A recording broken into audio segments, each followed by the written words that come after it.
The Mirror That Lied. English Story Level 5. Elizabeth had inherited an old manor from her late aunt, along with its many antique furnishings. Among them was a tall, ornate mirror framed in dark silver vines. The mirror caught her attention immediately, not because of its beauty, but because her aunts mentioned it specifically.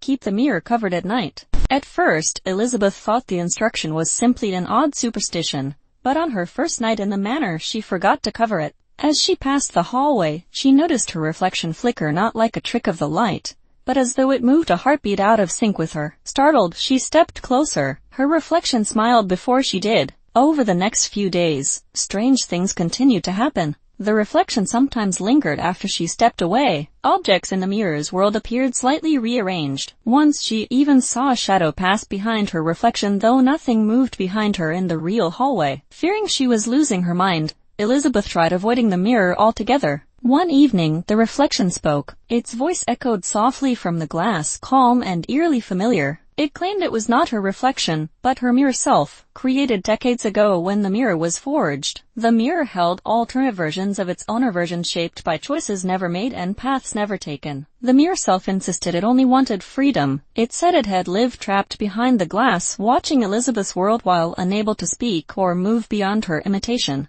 It begged her to shatter the mirror and release it. Elizabeth hesitated, sensing something was wrong. The reflection's eyes gleamed with a hunger she had never seen in her own. That night, she researched the mirror's origins, searching through her aunt's dusty journals. She discovered the truth. The mirror did not contain alternate selves, it created copies that grew stronger each time they were acknowledged. The more Elizabeth interacted with her reflection, the more independent and real it became. Eventually, it would try to replace her. Determined to stop it, Elizabeth prepared to destroy the mirror. But when she entered the hallway, her reflection was already waiting. It reached out from the glass, its hand stretching through the surface like liquid silver. The reflection spoke again, its voice colder this time, insisting that she belonged in the glass, not it. A violent struggle erupted. The mirror self tried to pull her into the glass world while the hallway twisted unnaturally, as though the mirror were bending reality itself. Elizabeth, remembering her aunt's final warning, reached for the heavy velvet cloth that once covered the mirror. With a desperate shove, she threw it over the frame. The mirror stiffened instantly. The reflection froze mid-motion, its hand halfway through the glass. Elizabeth pushed with all her strength, forcing it back into its prison. The moment the cloth settled, the surface became solid again, trapping the mirror self. Breathing heavily, Elizabeth stepped away. She knew the mirror was dangerous, but she couldn't risk breaking it. Her aunt's journal warned that shattering it would free everything inside,